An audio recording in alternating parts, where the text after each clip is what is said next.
ആദ്യ കാലഘട്ടത്തിൽ ഞാൻ മനസ്സിലാക്കുന്ന ഒരു സെന്റൻസ്, അതായത് വിഘടനവാദികളും പ്രതിക്രിയവാദികളും പ്രഥമ ദൃഷ്ടി അകൽച്ചയിലായിരുന്നെങ്കിലും അന്തർധാര സജീവമായിരുന്നു എന്ന് പറയുന്ന കോമഡി നിങ്ങളുടെ SFI കാലഘട്ടത്തിൽ ഉണ്ടായിരുന്നു, ഇല്ലെങ്കിൽ DYFI കാലഘട്ടത്തിൽ ഉണ്ടായിരുന്നു. അതിന് മുമ്പൊരു കാലഘട്ടവും കൂടെ എനിക്ക് ചോദിക്കാനുണ്ട്. ശരിക്കും ഈ കോട്ടൺ ഹിൽ സ്കൂളിലല്ലേ അമൃത പഠിച്ചത്?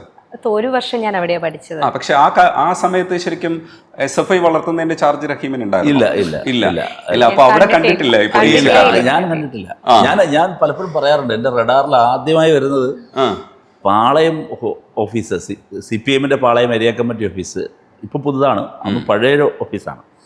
ഓഫീസ് ബാക്കിലത്തെ ഒരു ചെറിയ ഹാളുണ്ട്, അവിടെയാണ് കമ്മിറ്റി കൂടുന്നത്. അപ്പോൾ അവിടെ പാളയം ഏരിയ കമ്മിറ്റി, SFIയുടെ ഏരിയ കമ്മിറ്റി കൂടാൻ വേണ്ടിയിട്ട് ഞാൻ പോയതാ. പോയപ്പോഴാണ് ശാലീന സുന്ദരിയായ പെൺകുട്ടി. അന്ന് ശാലീന സുന്ദരിയായിരുന്നു. ഇപ്പം ഭയങ്കര പ്രോഗ്രസീവ് ആയിട്ടുള്ള മുന്നോട്ട് നടക്കുന്ന ഒരു പെൺകുട്ടിയാണ് അല്ലേ? പൊളിറ്റിക്കലായ സ്റ്റേറ്റ്മെന്റ് അതല്ല, എങ്ങനെ ഞാൻ പറയാം, ശാലീന സുന്ദരി പറയാൻ കാരണം നമ്മുടെ കാഴ്ചപ്പാട്, ഒരു സ്ത്രീ സൗന്ദര്യത്തെ സംബന്ധിച്ചുള്ള എൻ്റെ അന്നത്തെ കാഴ്ചപ്പാട്, അല്ലെങ്കിൽ ആ കാഴ്ചപ്പാടാണ് ഞാൻ ഈ പറഞ്ഞത്. ഈ കുട്ടി കൊള്ളാലോ എന്ന് നമുക്ക് തോന്നുന്ന വിധമുള്ള ഒരു ഇതുണ്ടാകുന്നത്. അപ്പോൾ എൻ്റെ അന്നത്തെ ചിന്ത അങ്ങനെയായിരുന്നു. കുലസ്ത്രീ പറയാവുന്ന അല്ല, സീരിയസ്ലി. പക്ഷെ പിന്നീട് ഞാൻ സ്വന്തം നിലയ്ക്ക് പറയാണ്, ട്രാൻസ്ഫോർമേഷൻ എന്ന് പറയുന്നത് എൻ്റെ തന്നെ എൻ്റെ ചിന്തകളുടെ ട്രാൻസ്ഫോർമേഷൻ, കാഴ്ചപ്പാടുകളുടെ ട്രാൻസ്ഫോർമേഷൻ, ധാരണകളുടെ ട്രാൻസ്ഫോർമേഷൻ ഒക്കെ എല്ലാ മനുഷ്യരിലും എന്നപോലെ എനിക്കെല്ലാം സംഭവിക്കുമല്ലോ. ഞാൻ തീർച്ചയായും അങ്ങനെയൊക്കെ ചിന്തിച്ചിരുന്ന ഒരാളാണ്. അങ്ങനെ ഒരു പരിസരത്തിൽ നിന്നാണ് ഞാൻ വന്നത്. മനസ്സിലായി. അവിടെ ഒരു കട്ട് വെക്കാം. അമൃത ശരിക്കും ആ സമയത്ത് പ്രസംഗിക്കുന്ന ഒരു മനുഷ്യൻ, അത്യാവശ്യം ശബ്ദമൊക്കെ ഗാംഭീര്യമുള്ള ശബ്ദമുള്ള ഒരു മനുഷ്യൻ, ഇതൊക്കെയാണ് ഫസ്റ്റിൽ ക്യാച്ച് ചെയ്യുന്നത്. അത്രേ മനസ്സിലാക്കിയിട്ടുണ്ടായിരുന്നുള്ളൂ. പിന്നീടാണ് കാര്യങ്ങളൊക്കെ മാറിമറിയുന്ന കാര്യം രണ്ടാമത് പറയാം. പക്ഷെ ഇപ്പോൾ വളരെ തിരക്കുള്ള ജീവിതത്തിന്റെ ഇടയ്ക്ക് വന്നിട്ട് ഭയങ്കര പുരോഗമനമൊക്കെ പുറത്ത് പറഞ്ഞിട്ട് വീട്ടിൽ വന്നിട്ട് ഒരു ചായ എന്നായിരിക്കുമോ പറയുക? ഈ ഒരു ചായ എന്ന സ്റ്റേറ്റ്മെന്റ് കുറച്ച് മാറ്റം വന്നിട്ടുണ്ട്.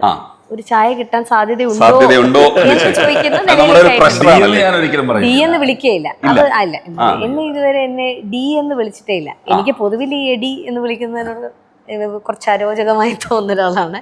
അതറിയുന്നു. അല്ലെങ്കിൽ ഞാൻ ആരെയും എന്ന് വിളിക്കുന്നത് കേട്ടിട്ടില്ല. എന്നെ വിളിക്കാറില്ല കേട്ടോ, അത് ഇതിനല്ല, പൊതുവിൽ വിളിക്കാറില്ല. പക്ഷെ എന്നാലും ഒരു ചായ എടുക്ക് എന്നൊന്നും പറയുന്നൊരു സാധനം ഇല്ല. എനിക്കൊരു ചായ കിട്ടാൻ സാധ്യതയുണ്ടോ എന്ന് ചോദിക്കാം.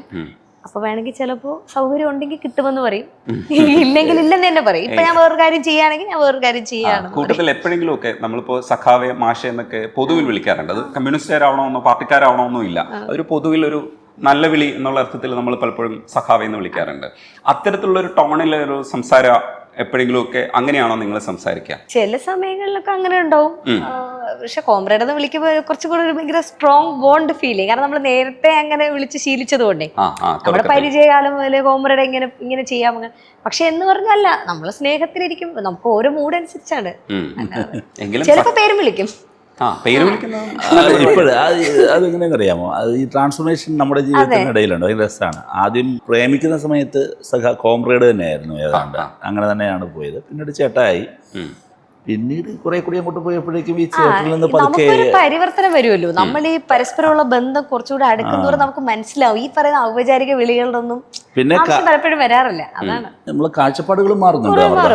അപ്പൊ ഞാൻ നേരത്തെ പറഞ്ഞിരുന്നത് തന്നെയാണ്. ഇപ്പൊ നമ്മൾ പേരാണ് അയാൾ എന്നെയും പേര് വിളിക്കുന്നത് തന്നെയാണ് എനിക്ക് കംഫർട്ടബിൾ. അതങ്ങനെ തന്നെയാണ്. അല്ലെങ്കിൽ എടേപോടെന്ന് വിളിക്കാവുന്ന കുറച്ചും കൂടെ ഒരു ബന്ധമുണ്ട് ഇപ്പൊ. ആ ഒരു ട്രാൻസ്ഫോർമേഷന് വിധേയമാകുന്നു എന്നുള്ളത് പോസിറ്റീവായി തന്നെയാണ് കാണുന്നത്.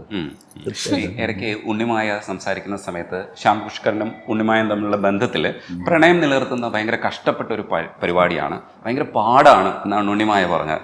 നിങ്ങളുടെ പ്രണയം നിലനിർത്താൻ അത്രയും കഷ്ടപ്പാടുണ്ടോ? നല്ല കഷ്ടപ്പാടാണ്. ആരാണ് ഈ കഷ്ടപ്പെടുന്നത്? അല്ല അങ്ങനല്ലേ, രണ്ടുപേർക്കും കഷ്ടപ്പാടുണ്ടാവും എനിക്ക് തോന്നുന്നത്. ശരിക്കും പ്രണയം നിലനിർത്താൻ ഭയങ്കര കഷ്ടപ്പാടാണ്.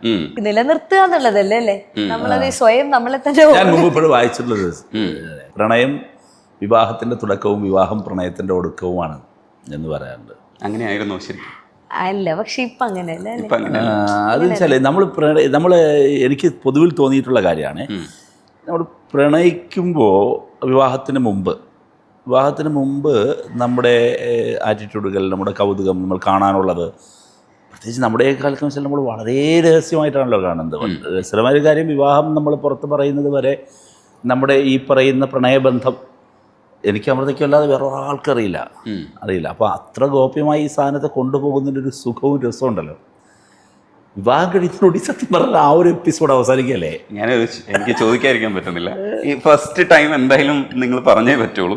എനിക്ക് തോന്നുന്നു വിവാഹം വരെ എത്തുമ്പോൾ ഒരുപാട് സഹാക്കന്മാരും നേതാക്കന്മാരും ഒക്കെ ഇടപെട്ടിട്ടുണ്ട്. ഇപ്പോൾ കോലിക്കോട് കൃഷ്ണൻ നായർ, DK മുരളി, കടകംപള്ളി സുരേന്ദ്രൻ, ഇവരെല്ലാം ഇടപെട്ടിട്ടുണ്ട്. പക്ഷേ അതുവരെ നിങ്ങളാണ് ഒരു ഒറ്റയ്ക്ക് കൊണ്ടുവന്നത്.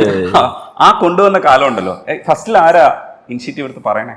എന്തായിരുന്നു? അല്ല, ഇത് സത്യത്തില് സത്യം പറഞ്ഞാൽ അതിന് പ്രണയം എന്നൊക്കെ വിളിക്കാവോന്നൊന്നും എനിക്കറിയില്ല. കാരണം ആ സമയത്ത് അങ്ങനെ ഉണ്ടായിരുന്നു. അങ്ങനെ പക്ഷെ നല്ല ആദ്യം പോലെ അങ്ങനെ അല്ല.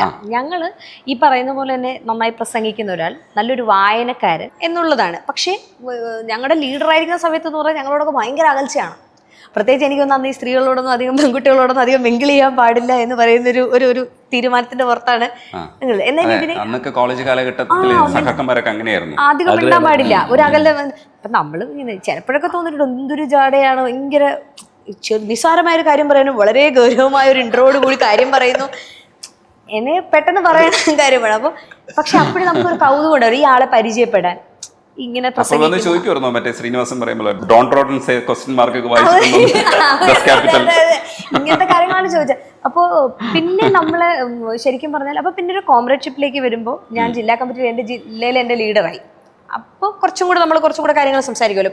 എല്ലാ സംഘടനാ കാര്യങ്ങളാണ്, കോളേജിലെ സംഘടനാ കാര്യങ്ങൾ, പുറത്തെ സംഘടന, ഇങ്ങനെ വരുമ്പോഴാണ് പിന്നെ ഒരു വായനയുടെ ഷെയറിങ്, പിന്നെ അല്ലാതുള്ള വർത്തമാനങ്ങളൊക്കെ ഷെയർ ചെയ്ത് തുടങ്ങുമ്പോൾ ഞങ്ങൾ കുറച്ചും കൂടെ അറിയാൻ ബോണ്ടിങ് വന്നു. അതായത് ഇപ്പം പുള്ളിക്കൊരു പ്രയാസം ഉണ്ടെങ്കിൽ ഇങ്ങനെ ഉണ്ടെന്ന് എന്നോട് പറയാം. എനിക്ക് തോന്നി ആ സമയത്ത് വേറെ അങ്ങനെ പറയാവുന്ന ഒരു പെൺസുഹൃത്തുണ്ടായിരുന്നോ? ധൈര്യമായിട്ട് ഇപ്പോഴെങ്കിലും പറയാം. ഒരുപക്ഷെ എനിക്ക് തോന്നി ഞാനായിരുന്നു തോന്നുന്നു. എനിക്ക് അങ്ങനെ തോന്നിയിട്ടില്ല. കാരണം മുന്തിയ സുഹൃത്ത് അമൃത, മുന്തിയ സുഹൃത്ത്, അങ്ങനെ പറയാം, ഒരു മുന്തിയ സുഹൃത്തായി ഞാൻ മാറി. അങ്ങനെ ചില വാക്കുകൾ നമ്മളെ രക്ഷിക്കാനുണ്ടാവും. ക്ലിയർ ആണല്ലോ, കള്ളം പറഞ്ഞെന്നുള്ള റിഗ്രറ്റും വേണ്ട. അവര് കേട്ടിട്ടേ അവരും കേൾക്കുന്നുണ്ടാവുമല്ലോ ഇത്. അതെ, അല്ല ഞങ്ങൾക്ക് പരസ്പരം ആ സമയത്തൊക്കെ വേറെ നല്ല സൗഹൃദങ്ങൾ, ഞങ്ങളോട് ഇതിനേക്കാൾ ഒരു പക്ഷേ അടുപ്പമുള്ള സൗഹൃദങ്ങളൊക്കെ ഉണ്ടായിരുന്ന സമയം തന്നെയാണ്. പക്ഷെ ഞാൻ പറഞ്ഞത് അപ്പോഴും നമ്മളിങ്ങനെ അടുത്ത് വരികയാണ്. അതായത് നമ്മൾ കാര്യങ്ങൾ ഷെയർ ചെയ്യുന്നു. എന്നിൽ ഹുക്ക് ചെയ്ത ഒരു സാധനം എന്ന് പറഞ്ഞാല് ഭയങ്കരമായി നമ്മൾ എൻകറേജ് ചെയ്യും. നമ്മളിൽ ഒരു ചെറിയ കഴിവുണ്ടെന്ന് കണ്ടാൽ അവരെ പിന്നെ വിടില്ല, അവരെ ആ വഴിയിലേക്ക് എത്തിക്കുന്നവരെ ഞങ്ങളുടെ കൂടെ നിൽക്കും. എനിക്ക് ശരിക്കും പറഞ്ഞാൽ എൻ്റെ ലൈഫിൽ ഇന്ന് വരെ എനിക്ക് ചില അധ്യാപകർ, പേരെടുത്ത് പറയാൻ ചില അധ്യാപകർ ഉണ്ടായിട്ടുണ്ടെന്നുള്ളത് ഒരു പേഴ്സണലി ഇങ്ങനെ അടുത്ത് നിൽക്കുന്ന ഒരു സൗഹൃദമോ അല്ലെങ്കിൽ ഒരാൾ അങ്ങനെ ഉണ്ടായിട്ടേ ഇല്ല. ഇപ്പൊ ഞാൻ ജേർണലിസം കഴിഞ്ഞ ഉടനെ മാതൃഭൂമി ന്യൂസിന്റെ ഫസ്റ്റ് ബാച്ച് ജേർണലിസ്റ്റായിട്ട് ജോലി കിട്ടിയ ആളാണ്. അപ്പം ഞാൻ ആ ജോലി കിട്ടുമ്പോൾ എനിക്ക് എൻ്റെ വീട്ടിലെ സാഹചര്യത്തിൽ എനിക്ക് ഉറപ്പായി എൻ്റെ അച്ഛനൊരു പ്രൈവറ്റ് ബസ്സിലെ കണ്ടക്ടറാണ്. എൻ്റെ അച്ഛൻ 45 വർഷം നിന്ന് ജോലി ചെയ്ത പണി എത്രയും പെട്ടെന്ന് അവസാനിപ്പിക്കണമെന്ന് വലിയ ആഗ്രഹത്തിലായിരുന്നു ഞാൻ. കാരണം ഞാൻ ജോലിക്ക് പോവുക, അച്ഛൻ റെസ്റ്റ് എടുക്കണം, ഇതായിരുന്നു എൻ്റെ ഏറ്റവും വലിയ ആത്യന്തികമായ ലക്ഷ്യം. അപ്പോൾ ഞാൻ ആ ഒരു ലക്ഷ്യം ഉള്ളപ്പോഴും ഞാൻ അച്ഛനോട് പോയി ചോദിക്കുന്നുണ്ട്, അപ്പോയിൻമെൻറ്റ് ഓർഡർ വന്നിട്ടുണ്ട്, അതേസമയം LLMന് കാര്യവട്ടം ക്യാമ്പസ് കിട്ടുന്നുണ്ട്, എന്ത് ചെയ്യണം? ഞാൻ ചോദിക്കുമ്പോൾ എടാ താനൊരു ജേർണലിസ്റ്റ് ഒന്നും ആയിട്ട് അവിടെ തീർന്നു പോകേണ്ട കാര്യമേ ഇല്ല, മനസ്സിലായി. അപ്പം ഞാൻ അതെന്താ അതങ്ങനെ.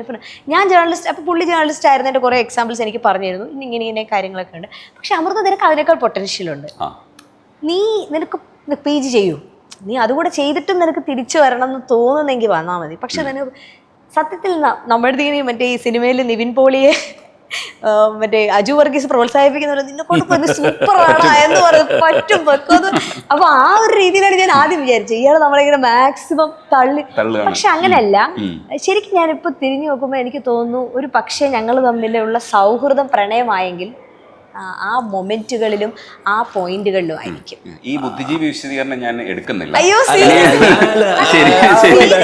ശരിക്കും ഞങ്ങൾ സാധാരണക്കാർക്ക് മനസ്സിലാവുന്ന പറഞ്ഞു തരും.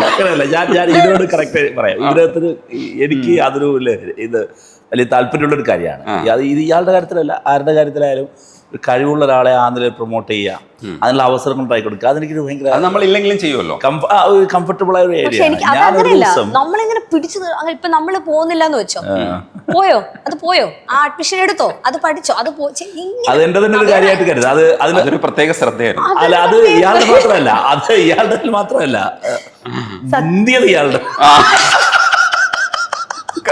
ഇപ്പൊ ശരി രജനീഷ് ഇല്ലെങ്കിൽ പിള്ളച്ചൻ കള്ളം പറയാൻ അല്ല പിള്ളേച്ച കള്ളം പറയാൻ അല്ല, ഇയാൾക്കത് ഹുക്ക് ചെയ്തു എന്നുള്ളതാണ് കാര്യം. ഞാൻ എല്ലാവരോടും ഇങ്ങനെ തന്നെയാണ്. ഇയാളുടെ കാര്യത്തിൽ ഞാനൊരു ദിവസം വെഞ്ഞാറമൂട്ടിയിൽ നിന്ന് ബസ്സിലാണ് ട്രിവാൻഡ്രത്തേക്ക് പോകുന്നത്. അന്നൊക്കെ ബസ്സിലന്ന് യാത്ര ചെയ്തുകൊണ്ടിരുന്നപ്പോൾ ബസ്സിന് നല്ല തിരക്കുള്ള ബസ് ഞാനിപ്പോഴും ഓർക്കുന്നുണ്ട്. അപ്പോൾ ഒരാൾ എന്നോട് പറഞ്ഞു, SFI ലീഡറാണെന്നറിയാം. SFI അല്ല, നിങ്ങളുടെ കൂടെയുള്ള അമൃതയുടെ അധ്യാപകനാണ് ഞാൻ.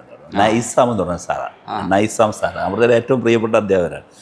നൈസാം സാർ ഇപ്പോൾ നഗരസഭാ സെക്രട്ടറിയാണ് അല്ലേ? ഇപ്പോൾ നഗരസഭാ സെക്രട്ടറി ആയിട്ട് പഞ്ചായത്ത് സെക്രട്ടറി ആയിട്ട് ജോലിയാണ്. എന്നോട് പറഞ്ഞു, നിങ്ങൾ അല്ല, അയാൾ സിവിൽ സർവീസിന് അയാൾക്ക് സാധിക്കുന്ന ആളാണ്. Naisam sir civil service aspirant ആയിരുന്നു. അപ്പോൾ അവരുടെ ഈ കോമൺ സ്റ്റഡി സർക്കിളുകളിലൊക്കെ ജൂനിയറായിട്ട് ഇയാളുണ്ട്. നൈസാമിനെ നേരത്തെ ഇയാൾക്ക് അറിയാൻ തോന്നുന്നു, വെച്ചാൽ നേരത്തെ തന്നെ അധ്യാപകനായിരുന്നു. അപ്പോൾ എന്നോട് പുള്ളി അങ്ങോട്ട് ഈ ബസ്സിൽ നിന്നിട്ട് വലുതായിട്ട് ഇയാളെ കുറിച്ച്, എനിക്ക് ഇയാൾ അങ്ങനെ ഒരു സ്റ്റുഡിയസ് എന്നുള്ളൊരു സാധനം എൻ്റെ മനസ്സിലില്ല. പഠിക്കും, നന്നായി പഠിക്കുന്ന കുട്ടി എന്തേ ഉള്ളൂ. അതിനപ്പുറത്ത് ഒരു പൊട്ടൻഷ്യലുള്ള ആളാണെന്ന ആദ്യത്തെ ഇൻപുട്ട് എനിക്ക് തരുന്നത് ആ ബസ്സിൽ വെച്ച് നൈസാം സാറാണ്. അന്ന് ഞാൻ ഇയാളോട് സംസാരിക്കുകയാണ്, ഇയാളെ കൊണ്ട് ഇത് പറ്റുമല്ലോ, നിങ്ങളെന്താ ചെയ്യാത്തത്. പിന്നെ ഞാൻ അത് പിന്നെ ഇയാളുടെ ആവശ്യമല്ല, എൻ്റെ ഒരു ആവശ്യം പോലെ ഇങ്ങനെ നിൽക്കും. അതൊക്കെ ആയിരിക്കും. എന്നെ സംബന്ധിച്ച് ഞാൻ എൻ്റെ ഭാഗം പറഞ്ഞാൽ ഞാൻ അയാൾക്ക് ഇഷ്ടപ്പെട്ടതാണെങ്കിൽ എന്നെ കാണാൻ കൊള്ളാന്നുള്ള എനിക്ക് ഇഷ്ടപ്പെട്ടൊരു കൊച്ച്. എനിക്കങ്ങനെയുള്ള സൗഹൃദങ്ങളൊന്നും അങ്ങനെ അധികം ഉണ്ടായിരുന്നില്ല. 5 പേരെടുത്ത് പിന്നെ ഒരു 10 വൺ വേ അതല്ല 2 വേ 5 സ്ട്രോങ്. വൺ വേ എല്ലാം സ്വാഭാവികല്ലേ. സ്വാഭാവികല്ലേ. ഒരിക്കലും പ്രണയിക്കാതിരിക്കുന്നതിനേക്കാൾ നല്ലത് പ്രണയിക്കുകയും അതിനുശേഷം നഷ്ടപ്പെട്ടു പോകുന്നെന്ന് പറയാറുണ്ട്. പിന്നെ നമ്മുടെ പ്രണയം അറിയാതെ പോകുന്ന എത്രയോ മനുഷ്യരുണ്ട്. തീർച്ചയായിട്ടും അതൊക്കെ ഉണ്ടായിട്ടുണ്ട്. അതൊക്കെ തന്നെയാണ് നമ്മുടെ ഞാൻ പറയട്ടെ, ഞാൻ വിചാരിച്ചു എന്നെ മാത്രമാണ് പ്രോത്സാഹിപ്പിക്കുന്നത്. ഇതെല്ലാം കഴിഞ്ഞപ്പോഴാണ് എനിക്ക് മനസ്സിലായത് അതേസമയം ഒരുപാട് പേരെ പ്രോത്സാഹിപ്പിക്കുന്നുണ്ടായിരുന്നു. പേര് ഇപ്പോഴും നന്ദിയോടെ സ്മരിക്കുന്നുണ്ട്. നന്ദിയോടെ സ്മരിക്കുന്നുണ്ട്. പക്ഷെ ഒപ്പം കൂടിയത് അമൃത എടുത്തായിരുന്നു. പക്ഷെ